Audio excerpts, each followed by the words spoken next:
Are classes coaching centre में आप सभी का स्वागत है। और हम बात कर रहे हैं क्लास 12th में फिजिक्स के important question answer board exam में आने वाले, राइट। अगला जो सीजन शुरू होगा मार्च से, तो हम 10th एंड 11th बोर्ड जो जितने भी क्लास हैं उनकी जो अलग अलग टीचर के द्वारा वीडियो शूट करवाएंगे और आपके लिए प्रवाहित करेंगे, यानी राइट पहुंचाएंगे आपके तक। तो चैनल को सब्सक्राइब कर सकते हैं अभी तक, है ना। देखें इम्पोर्टेंट क्वेश्चन आंसर, कौन से वाला अध्याय चल रहा है? गतिमान आवेश और चुंबकत्व। कौन सा अध्याय? गतिमान आवेश और चुंबकत्व। क्लास चैप्टर नंबर 4 है क्लास 12th की फिजिक्स का, और इसमें भी लास्ट लेक्चर बनेगा शायद ये। तो चुंबकीय क्षेत्र है ना, चुंबकीय क्षेत्र में धारावाही चालक पर एक समान चुंबकीय क्षेत्र में धारावाही चालक पर लगने वाला बल कितना होता है, इसे निकालेंगे। या हम शॉर्टकट में यहाँ कहें तो लॉरेंज बल। कौन सा बल? लॉरेंज बल, यानी लॉरेंज बल किसे कहते हैं बताइए। तो होता क्या है इसमें, माना एक समान चुंबकीय क्षेत्र की जो डायरेक्शन है वो इस तरह से है। यहाँ कोई मैग्नेटिक फील्ड है पहले से, यहाँ एन और एस है ना, इस तरह से मैग्नेटिक फील्ड जा रहा है। और इसकी दिशा में, यानी इसके साथ हमने थीटा कोण बनाते हुए किसी चालक तार को रखा हुआ है। इस तरह से एक एल लंबाई का कोई चालक तार है जिसमें आई धारा प्रवाहित की गई है। तो ऑस्टेड ने बताया था कि अगर किसी चालक तार में आई धारा प्रवाहित होगी तो उसका एक स्वयं का चुंबकीय क्षेत्र बनेगा, मैग्नेटिक फील्ड, है ना। यानी इस पर क्या बनेगा? स्वयं का चुंबकीय क्षेत्र बनेगा। तो इस पर बल युग्म काम करेगा। वो बल कैसा होगा? चुंबकीय क्षेत्र की दिशा बी तथा चालक में प्रवाहित धारा आई दोनों के परपेंडिकुलर, यानी 90 डिग्री पे होगा वो, है ना। इस तरह से एफ, वो बल कैसा होगा? चुंबकीय क्षेत्र की दिशा बी तथा चालक में एल लंबाई के चालक तार है, तो चालक में प्रवाहित धारा आई के 90 डिग्री पे होगा, लंबा बल लगेगा, जिसे हम लॉरेंज बल कहते हैं। अब ये बल का परिमाण कितना होगा? तब बल का परिमाण कैसे निकालेंगे? देखो, तो F जो होएगा बल वो समानुपाती होगा I के प्रवाहित धारा के समानुपाती, यानी चालक तार के आयल लंबाई की चालक तार में प्रवाहित धारा के समानुपाती बल लगेगा। दूसरा F समानुपाती किसके? चुंबकीय क्षेत्र की तीव्रता के समानुपाती होगा, जितनी तीव्रता उतना बल। तीसरा F समानुपाती चालक की लंबाई के समानुपाती होगा, ठीक है। और चौथा स्टेप एंगल, जिस एंगल से ये बना रहा होगा कोण, यानी ये वाला थीटा जो कोण होगा उसके समानुपाती होगा। तो थीटा के चारों को मिलाकर लिखेंगे तो क्या हो जाएगा यहाँ पर? F इक्वल टू, या F समानुपाती I V L sine theta. Clear? I V L sine theta. समानुपाती के चिन्ह को हटाने के लिए के एक स्थिरांक लेते हैं जिसका मान 1 होता है, वी एल साइन थीटा। इसी बल को क्या बोला जाता है? लॉरेंज बल। अगर के का मान है मैं यहाँ पर 1 करूँ, है ना, तो F इक्वल टू कितना हो जाएगा? आई वी एल साइन थीटा, यानी ये कितना हो जाएगा? इसे बोलेंगे लॉरेंज बल। इसी बल का नाम कितना होगा? लॉरेंज बल। लॉरेंज बल, क्लियर? इसी बल का नाम होता है लॉरेंज बल। तो इस तरह से ये काम करता है। अब इस पे आते हैं क्या, अगले क्वेश्चन आंसर पर, ठीक है ना। क्योंकि वो क्या है? दो समांतर धारावाही चालकों के बीच लगने वाला बल, है ना, फोर्स। तो उसमें क्या निकालेंगे? मान लिया इसकी गणना करनी है, तो माना एक चालक तार PQ है जिसमें तीर की दिशा में I1 धारा प्रवाहित हो रही है, तथा मान लो इसके D दूरी पर इसी की समांतर कोई चालक तार दूसरा RS है जिसमें I2 धारा प्रवाहित हो रही है तीर की दिशा में। अब इस पर जो अगर मैं दिशा की बात करूं इसमें, तो कैसे होगा? चालक की प्रवाहित हो रही है दिशा तीव्र धारा, उसकी ओर अंगूठा लगाऊं तो अंदर की ओर उंगलियां कर्व हो रही है, यानी यहाँ पर क्या आएगा? क्रॉस आएगा। और यहाँ क्या आएगा? इधर से लगाऊं इस वाले चालक तार पर तो डॉट आएगा। तो क्या होगा? यहाँ क्रॉस अगर इस बिंदु पर निकाला और इस चालक तार से क्या बनेगा, यहाँ पर बाहर की ओर उंगली आ रही है तो यहाँ क्या बनेगा, डॉट। क्लियर, समझ में आया। यानी इसकी डायरेक्शन की बात करें, अगर मुझे यहाँ पर अब बल निकालना है मुझे, फोर्स, तो इस चालक तार से क्रॉस बनेगा और इस चालक तार से क्या बनेगा, डॉट बनेगा। तो कैसे निकालेंगे, बायो सावर्ट ने क्या बताया था सबसे पहले इसका, यानी गणना करने के लिए बायो सेवर्ट ने क्या कहा था कि किसी चालक तार के किसी बिंदु पर, पी बिंदु पर तीव्रता यानी इंटेंसिटी कितनी होती है, तो V1 मान लो इसको, V1 equal to Biot Savart ने कहा μ0/4 टू धारा कितनी है I1 बटे में दूरी कितनी मानी, D या R जो भी मान सकते हो, तो D दूरी। ये किसने कहा था, बायो सावर्ट के नियम से चालक तार PQ पर तीव्रता, किसी बिंदु पर या P बिंदु पर तीव्रता है ना, बायो सावर्ट के नियम से चालक तार PQ के P बिंदु पर तीव्रता कितनी होगी, समीकरण 1 कह सकते हैं। तथा तब इसके कारण PQ के कारण, तार PQ के कारण है ना, तार RS पर बल, RS पर फोर्स, वो कितना होगा, तो यहाँ पर अभी मैंने निकाला था, इससे पहले वाली वीडियो में क्या बताया मैंने, F equal to IVL sine theta है ना, IVL साइन थीटा लॉरेंज बल जो था, तो V कितना है चुंबकीय क्षेत्र और धारा कितनी आ रही है इसमें, I2, तो I2 बोलेंगे और V1 के यहाँ पर मान भर देंगे, तब F इक्वल टू कितना होगा, I2, V1 का मान कितना है μ0/4 है ना, 2I1 अपॉन में D इंटू L, और साइन कितना बनेगा यहाँ पर 90 डिग्री, थीटा कितना बनेगा, तो साइन 90 डिग्री।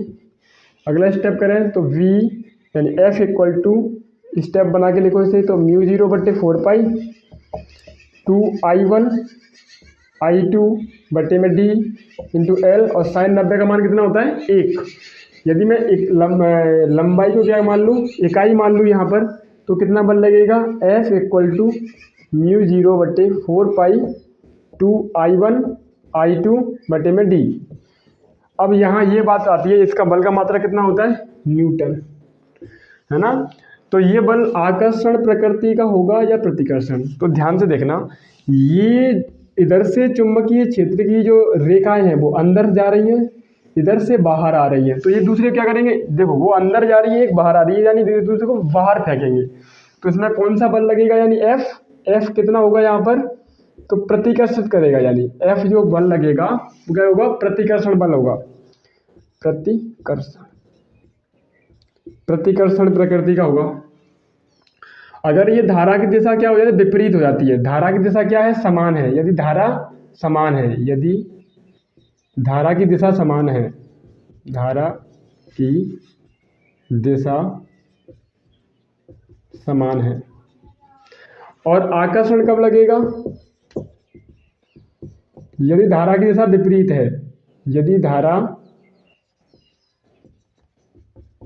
की दिशा विपरीत है ना, तो विपरीत जब डायरेक्शन में कर दूंगा, यहाँ से मान लो मैंने ऐसे कर दिया, तीर ऊपर से धारा एक वाली आ रही है I2, तो जैसे करूंगा तो ये क्या हो जाएगा, अंदर की ओर इधर से बल लगेगा, देखो अंगूठा की दिशा में डायरेक्शन दिशा में करने, तो उंगलियां फोर्स बताएंगी है ना, ये वाली, तो और इधर से अंदर की ओर, तो दोनों क्या हो रहे हैं, ये अंदर की ओर जब दोनों हो जाएंगे तो क्या हो जाएगा, ये भी अंदर की ओर और ये भी अंदर की ओर, तो आकर्षण अट्रैक्ट करेंगे एक दूसरे को, ये तार आकर्षण प्रकृति का बल लगेगा। तो ये कौन सा हो गया, दो समांतर धारावाही चालकों के बीच लगने वाला बल। अब आते हैं अगला इंपोर्टेंट क्वेश्चन, स्क्रीनशॉट लेना है, ले लो इसका। अब आते हैं अगला क्वेश्चन पे, वो है बहुत महत्वपूर्ण 2023 और 24 के लिए, संट, यानी संट किसे कहते हैं, इसकी गणना के लिए व्यंजक समझाइए, इसका या फॉर्मूला निकालिए।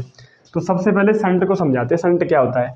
संट एक अल्प प्रतिरोध का तार होता है ना, संट एक अल्प माने बहुत कम, प्रतिरोध माने रुकावट, प्रतिरोध का तार होता है।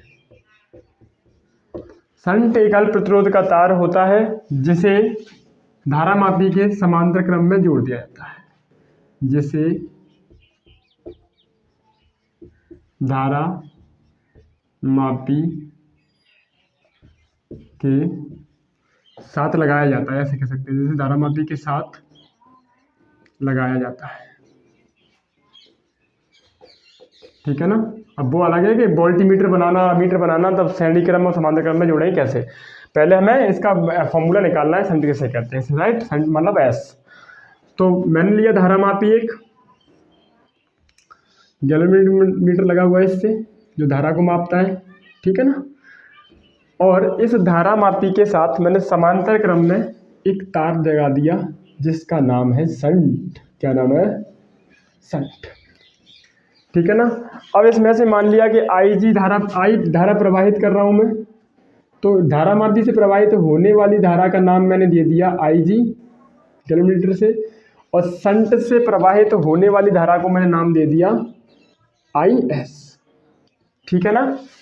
तो समांतर क्रम में मैंने क्या बताया था कि अगर समांतर क्रम में प्रतिरोध हो, संधारित्र हो, सेल हो, तो समांतर क्रम में क्या होता है कि वोल्टेज जो होता है ना, वोल्टेज क्या होता है, वोल्टेज समान होते हैं, यानी विभवांतर क्या होता है, दोनों पॉइंटों के बीच में सेम होता है विभवांतर। ठीक है ना, दिख नहीं रहा होगा ये वाला V, यानी वोल्टेज क्या होता है, सेम होता है। तो सॉल्व करेंगे इसको, तो परिपथ से प्रवाहित कुल धारा, यानी गणना करें इसकी, तो परिपथ में प्रवाहित कुल धारा कितनी होगी, I बराबर शंट में से निकली IS, धारामापी से निकली IG, टोटल I धारा दो भागों में थी। ठीक, IS प्लस IG, एस को ऐसे ही लिख दो, IG प्लस IS। अब क्या करेंगे, यहाँ पे मैंने कहा देखो ओम के नियम से, यानी इसमें से प्रवाहित जो विभवांतर है, इसका विभवांतर, गैलोमीटर का विभवांतर और धारामापी का, दोनों का विभवांतर कैसा होगा, सेम होगा। अतः धारामापी के बीच विभवांतर है ना, अतः धारामापी का विभवांतर, ऐसे कह सकते हैं, धारामापी, अतः धारामापी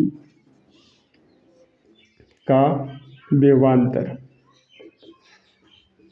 कितना होगा, ओम के नियम से V, G को समझने के लिए मैं G डाल देता हूँ यहाँ पर कि VG इक्वल टू कितना होगा, प्रवाहित धारा और गुणा प्रतिरोध, यानी IG इंटू G। ओम के नियम से निकालते हैं, ओम के नियम का फॉर्मूला मैंने किस तरह से बता रखा है आपको, VIR। अगर भूल जाओ V निकालना है तो V को बंद करो, IR है ना, I निकालना I को बंद करो, V/R, R निकालना R को बंद करो, V/R I। तथा एवं शंट का विभवांतर है ना, या शंट के बीच विभवांतर, शंट का विभवांतर से लिख दूँगा, विभवांतर, यहाँ भी विभवांतर, तो वो क्या हो जाएगा, VS इक्वल टू कौन सी धारा जा रही है उसमें, धारा का गुणा और प्रतिरोध, S प्रतिरोध है। समांतर क्रम में दोनों क्या होते हैं, किंतु बराबर होंगे ये, तो हम कहेंगे यहाँ से कि VG बराबर VS, दोनों के मान भर दो, तो IG इंटू G बराबर IS इंटू S। ठीक है ना, यहाँ से एक को निकाल लो, तो G/S पक्षांतर कर दें, और IS बटे में IG। क्लियर। तो इसमें इसके दोनों तरफ एक जोड़ने पर, अब क्या करेंगे, दोनों तरफ एक जोड़ने पर, जब एक जोड़ेंगे दोनों तरफ, तो G/S plus 1 equal to IS बटे में IG प्लस 1।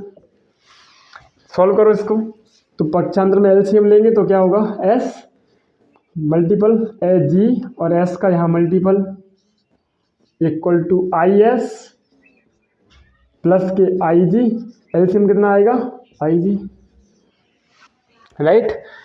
कुल धारा का मान कितना है, I, तो यहाँ पर इसमें आगे आ जाए, है ना।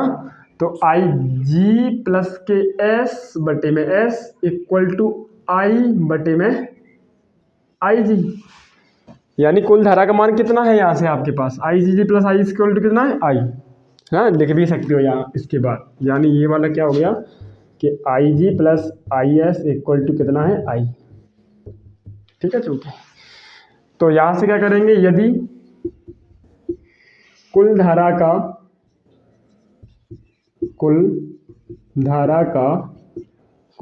आई का एनवा भाग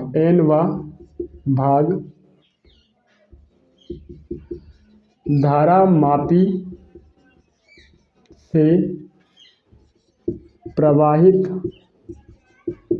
होता है, तो यानी कुल धारा आई का एनवा भाग धारा मापी से प्रवाहित होता है, तो यानी आई जी इक्वल टू कितना हो जाएगा, आई बटे में एन, कुल धारा आई का एनवा भाग धारा मापी से प्रवाहित होता है।